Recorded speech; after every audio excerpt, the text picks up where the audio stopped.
A reprieve might be on the way for low-income earners as the federal government has announced a 200 billion naira fund to finance the construction of about 300,000 housing units.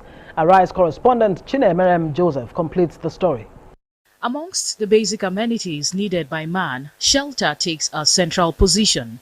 Despite its necessity to man's survival, there is currently over 22 million housing deficit in Nigeria. Out of the country's growing estimated population of over 200 million, this deficit leaves over 25 million people homeless. In bridging this huge gap, a report by PricewaterhouseCoopers recommends that about 700,000 new houses must be built yearly against the less than 100,000 houses constructed annually. But how feasible is this?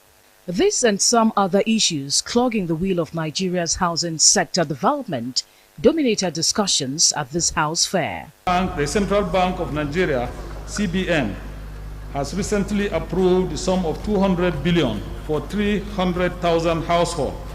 The facility is to enable Family Homes Funds Limited, FHFL, finance the construction of social housing units for low-income earners.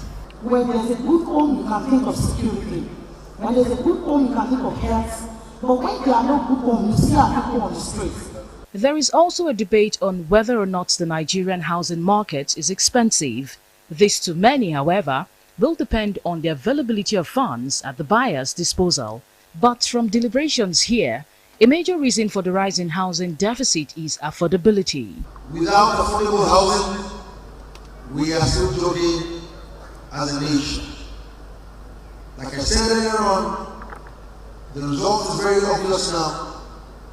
From your various comfort zones of your homes, we can still be very productive as a nation.